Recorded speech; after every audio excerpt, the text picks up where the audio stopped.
Welcome back, everyone, to episode 85 of the Popcorn Podcast. I'm Tommy Cresta, alongside me, my co-host, Ryan Ferran, and today we're here to talk about Ant-Man and the Wasp: Quantumania. And this is, what is it? Today's Friday? Yeah, happy Friday, everyone. Friday. It is February 17th at the time of the recording. And Ryan, how was your week? It was pretty good. Classes actually weren't too bad this week. Had a pretty light week. A lot of my teachers are out suddenly. I had like 4 classes get canceled this week. It was really nice. Must have been nice. It was. Yeah. Your week's been shit. My week has been shit. I got surgery on Tuesday. I'm actually in a half cast up to my knee right now during this recording on crutches. It's not very fun. Yeah. We've been playing Warzone at least. Warzone Resurgence came out. Warzone has been so nice. It's been something nice to do. Yeah. But what else? Yeah, a couple of my classes have been canceled as well, so I haven't been missing too much. But I'm just excited because we go on our trip in 2.5 weeks. Yeah. That's like pushing me through all this right now. That will be fun. Except all my teachers were like, "Hey, spring break's coming up. Here's your midterms right before." I'm like, fuck. I got to get so much work. I don't have any done before we midterms. go. Really? Just finals. I have like 2 projects, a test, and an essay. That's a rough. I got a lot of work to get done. That sucks. Yeah. But we are not here to talk about school or Call of Duty. We're here to talk about Ant-Man 3, Quantumania. And what do you want to give your thoughts first? Yeah, I mean, just off the bat, it was all right. It was another one of the Marvel movies that was just okay. I think it was better than Love and Thunder, which is kind of the most recent stinker, pretty much, because Love and Thunder and then Wakanda Forever, right, were the last 2, I think. Yeah. And Wakanda Forever was great, but Love and Thunder wasn't. It was, terrible, trash. See, I still don't think it's terrible. Tier of the MCU. Yeah, it wasn't good at all. But this one was better than that, but it still wasn't as good as I hoped it would be at all. Yeah, no, I agree. I think out of the last 4 Marvel movies that have come out, I've only thought one was good. Yeah. Because I didn't like Doctor Strange. I didn't like Thor: Love and Thunder. Mm-hmm. I loved Wakanda Forever. Yeah. And I did not like this. Yeah. I think I've had a better track record with Marvel so far because I did like Doctor Strange. Yeah. I liked Thor more than you. Still didn't love it, but, I enjoyed it more than I think most people. And then, yeah, Wakanda Forever was great. I think everybody agrees on that. And this one was just fine.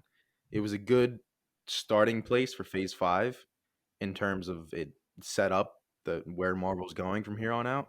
But I just wish it was a better movie. And I think that's just the effects were better than they've been. I did give them credit to that. I felt like the effects were much better than the last phase was. Yeah, I agree with that. Especially like in the beginning, you could tell they focused on more towards the end of the final battle because obviously it's Ant-Man and they're in the quantum realm, so there's a lot of CGI they got to do. So they really pushed everything in the end. It's kind of rough in the beginning, but it does get better throughout the movie. But I think the main negative of this movie is just the script. It wasn't good. Yeah, Jeff Loveness wrote it, and he's actually writing Kang Dynasty. Is he? Which is not giving me, making me feel much better. I don't get why you just don't bring the Russos back. I don't get it. Just make them do the last 2. I mean, just at least hire somebody else. Like, all due respect to the guy, it's just not working out.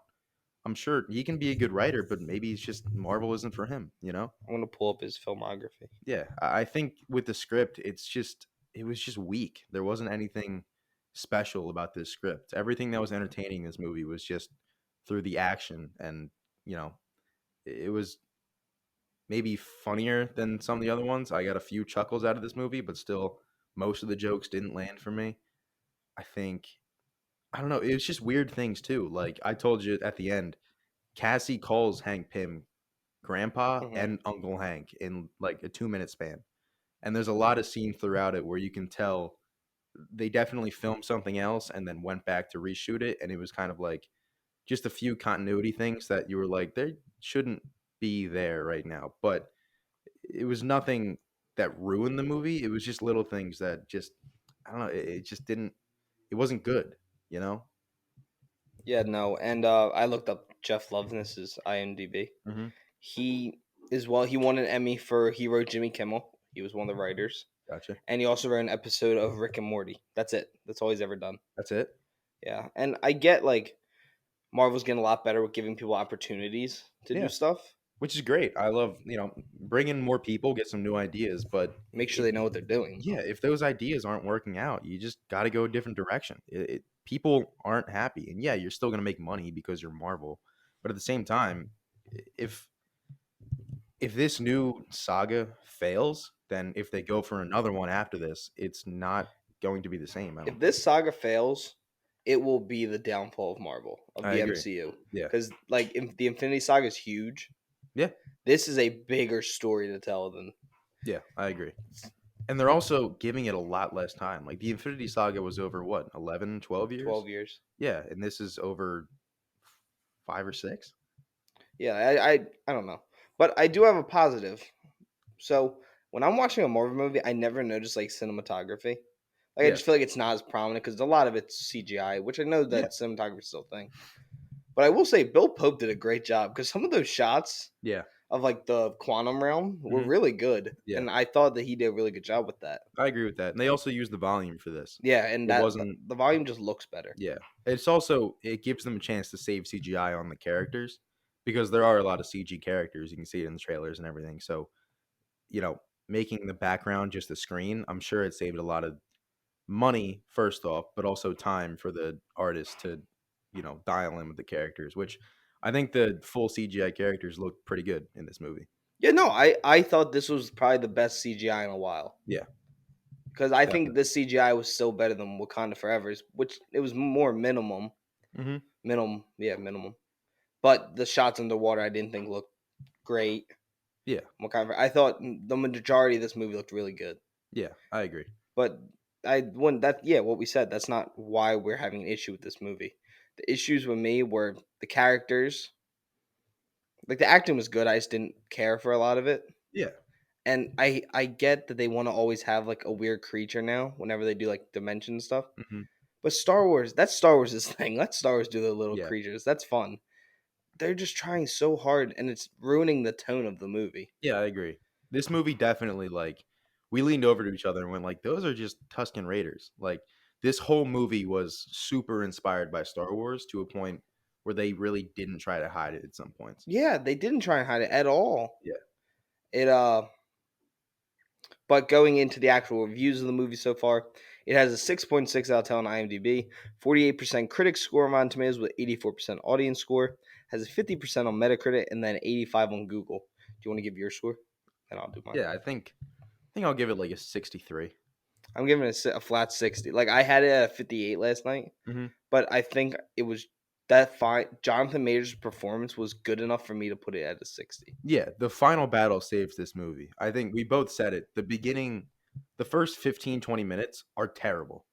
It's really not good. But as the movie gets on, it does get better, but it never gets better enough to be a good movie. No, this movie had so much Yeah. potential, and it just didn't. It just didn't take any of its. I feel like it needed to take more chances. This felt very safe for being this sci-fi epic. Yeah, I agree. And I said this to you yesterday.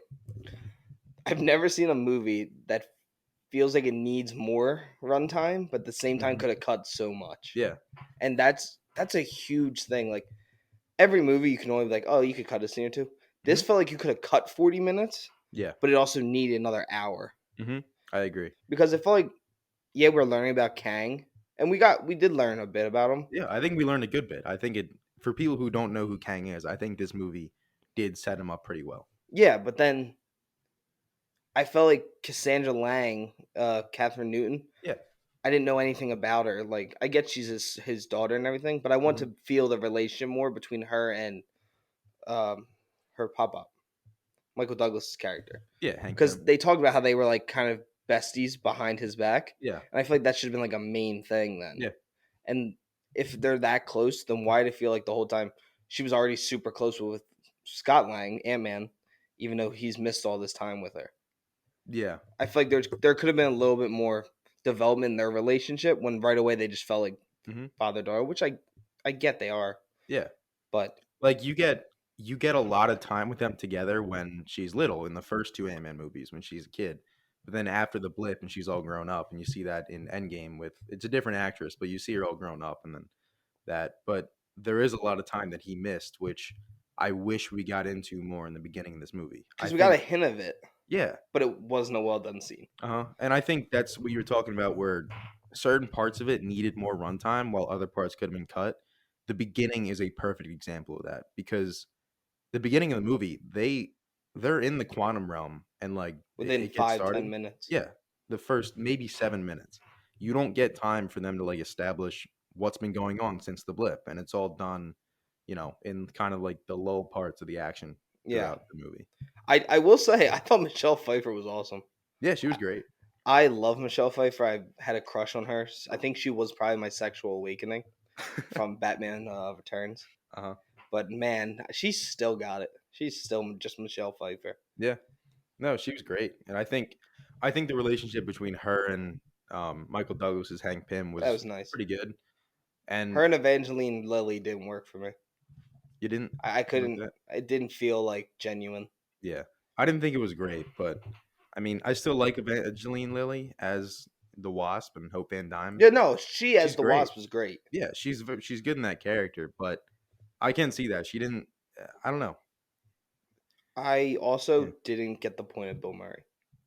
yeah. Bill Murray's in this movie That for one scene scene. could have been cut, and I would have missed nothing. Yeah, I feel like just the way, like, the girl that runs like the revolution. yeah, She brings up whatever. What's Janet's name? And Paul Rudd brings up. She's like, Janet. I feel like you could have done Bill Murray's scene just with them, yeah. and that was enough. Hmm. Because she already knows. Evangeline Lilly already realized that she's lying about something. Hmm. I didn't feel like you need Bill Murray to just be like, "Oh, the audience is too dumb to get this," without me straight up saying, Yeah, "Your mom's lying." yeah. Because the whole movie, it's Janet Van Dyne knows more than she's leading on because she has been in the quantum realm for I don't who knows how many years, like 30 years 30 or so. years. Yeah. So she kind of knows everybody, and it's kind of that character who she knows everybody, but she doesn't want to tell, the rest of the good guys that she knows everybody. It's kind of secret for her right now. And then, yeah, I did like, I thought it was kind of funny with Bill Murray how, like, he obviously was banging her in the quantum realm before she went back Oh and yeah, just doesn't try to hide it at all. It was one of the funnier parts in the movie. But I don't know, that whole scene just kind of felt like it was a way for them to get into that ship. yeah. It was That was kind of the MacGuffin. point of the scene. Yeah. Did you know that Patton Oswalt's in this? Is he? Yeah. So it says Samuel Jackson's in it as Nick Fury too. Yeah, there's a lot of people in it. But I will say, my biggest right with this movie right now is that they fucked Modoc. Yeah. They did What Modoc a very dirty. terrible first time for him on screen, and most likely his last. Yeah. And nothing against Corey Stoll. I think that character was written horrendously in this movie. Yeah. I think the idea to make him Modoc, it made sense Yeah, I because was he would okay with be him playing it. yeah, he would be trapped in the quantum realm, and it makes sense to have, a connection between him and, Modoc and then Scott Lang. It makes sense to just have a connection, so there's already kind of something between the two characters, but it was just not well written. Modoc was the butt of every single joke. He wasn't he wasn't threatening in the movie at all. The only people he kills in the movie are unarmed people. Anytime he fights somebody who can actually fight back, he has no chance. No, and again, going to Kathleen Newton as his daughter, she kicks his ass, and she doesn't even know how to fight. Yeah, immediately. And Modoc's supposed to be this weapon of mass destruction. That's like his only point is to kill. Yeah. And he, as you say, he only kills people running away, not even trying to fight them. He sucks at killing people. It's Uh, it was just disappointing because Modoc is such a cool character who is Modoc's whole character is that yeah, he is menacing. Like he can kill everything. That's the entire point of his existence. But in this movie, he's just a joke, and he's just kind of, he's Kang's lackey the whole time, which I kind of thought it makes sense that he would be working for Kang because Kang saved him. yeah. But I thought at one point he would maybe break away and kind of start doing his own thing, go against Kang, and just kind of be on his own for a little bit. But it just never happens. No, and then his like hero arc Yeah, his was redemption arc dumb is. as fuck. It was just a waste. There was no point of him being in this movie. Yeah, I It agree. felt completely useless. Yeah, What, just so we could get Catherine Newton tell him not to be a dick? it was just him being in this movie was just there to have a secondary villain who could get Scott Lang and Cassie Lang to Kang. Because that's the only reason he's in Yeah. this movie is when they're with the quantum realm people, whatever that tribe is, and then he gets them, he captures them, and brings them to Kang. That's really the only thing he does in the movie, besides just be a joke. How has this movie already made 41 mil? It's been out one day. Yeah, it's just the Marvel name, and I mean, people are liking it on Rotten Tomatoes as an Yeah, it has an 84 84 audience score. audience scores. And I mean, it So has an 85 on Google. yeah, I mean, I can see why people like this because it's just simple.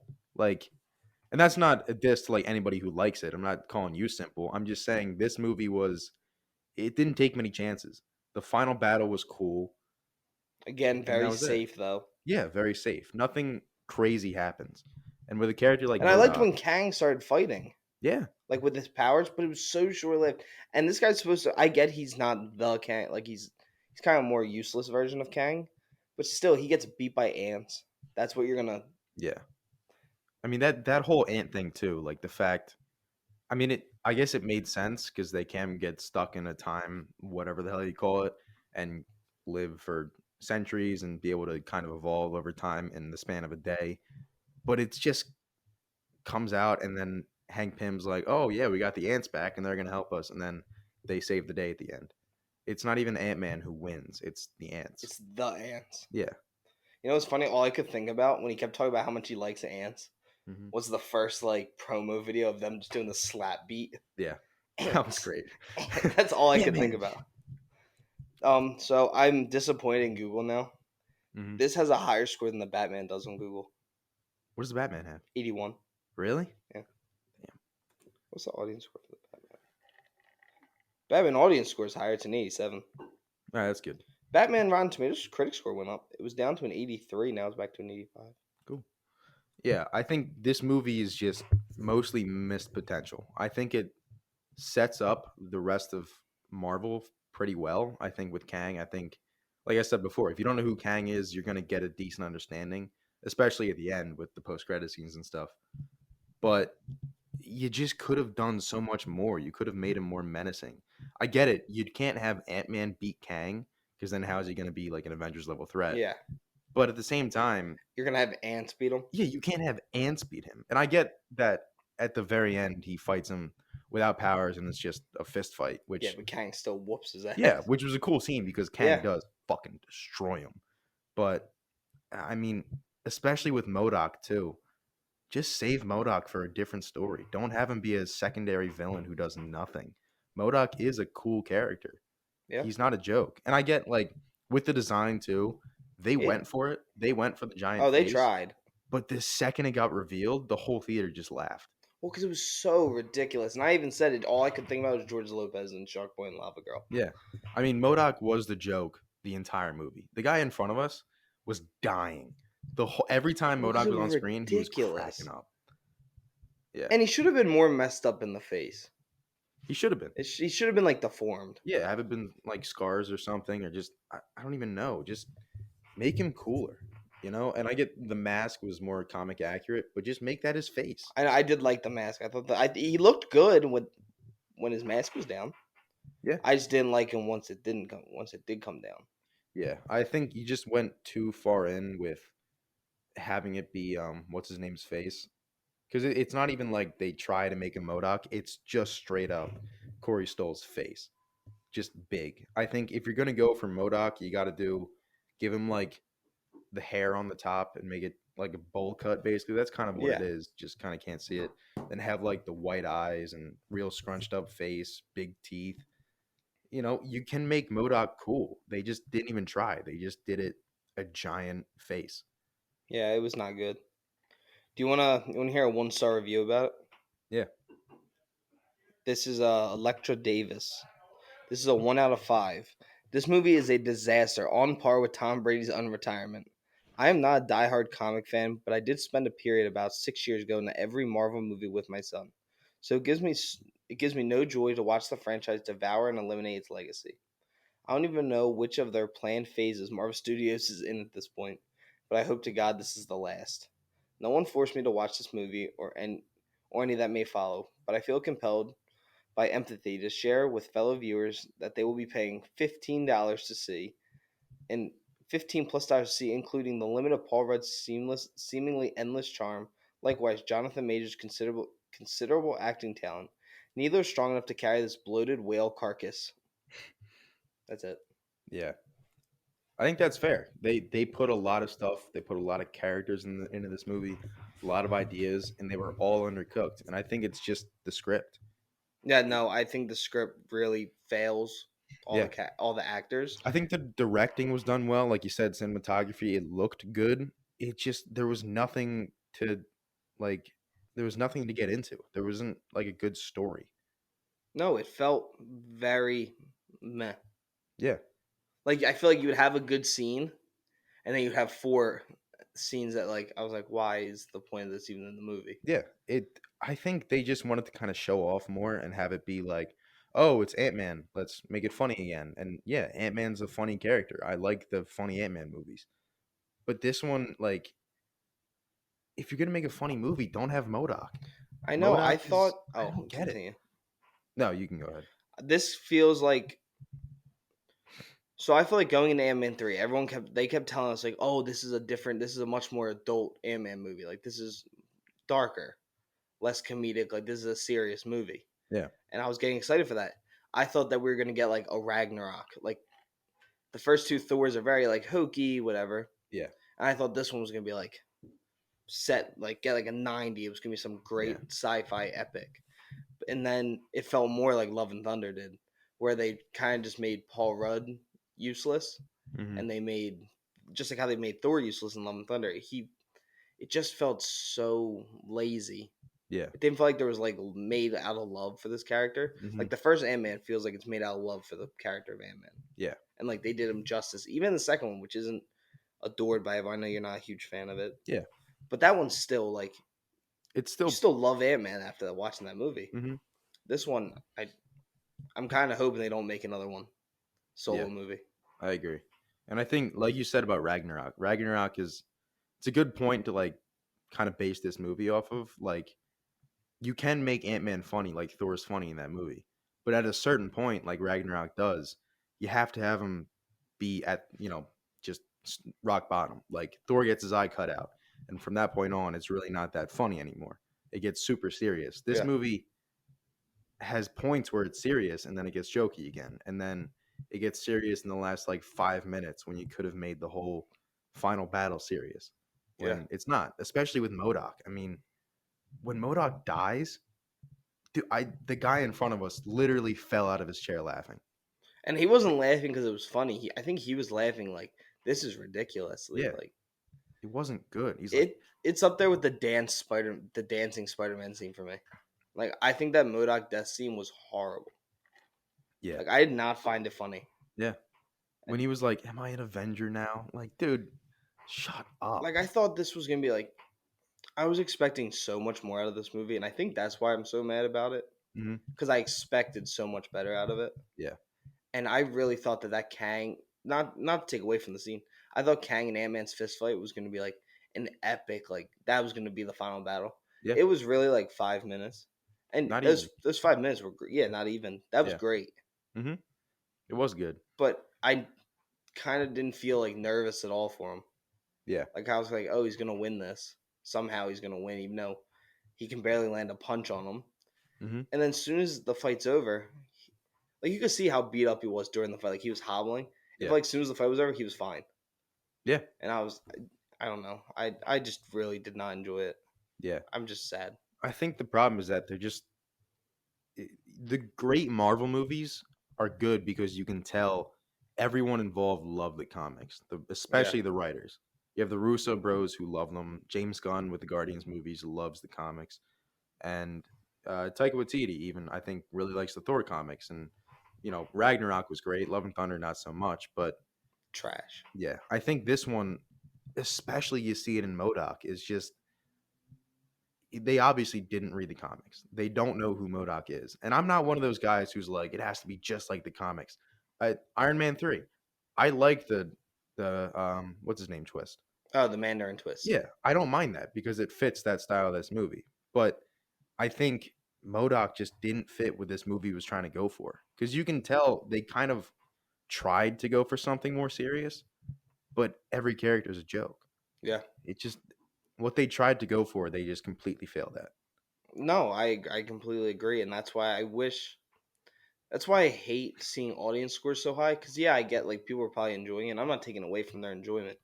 But when Marvel, all they look at is they see the audience score and how much money this movie's going to make. Yeah. They're like, oh, we can get away with keep doing this. Mm-hmm. When I think the best Marvel movies are the ones that are darker in tone, more serious stories. Yeah. And even No Way Home, there's laughs throughout No Way Home. Mhm. No Way Home gets dark.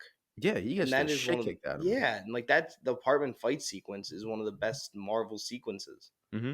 And I just wish that Marvel would understand that, like, yeah, you guys are gonna keep making money probably just because now it's more not the character that people are gonna see. It's oh, I have to see this because I need to know what's going on. And they have the headline Marvel Studios. Marvel Studios is whatever. This is Yeah. Ant-Man, and but it's become much more of just an IP to them at this point instead of like a creative universe because I Yeah. feel like no one's taking chances. Yeah. And I think the thing with taking chances as well, like that is a good point. You need to take more chances. But I think also make every hero's, set of movies, whether it's going to be one or two or three or four, whatever you want to do, make them distinct. Like you see, they tried to go for that for Thor. The first two Thor movies didn't work, and then Taika Waititi switched it up, and Ragnarok is great. Love and Thunder not so much, but then this one you can switch it up a little bit.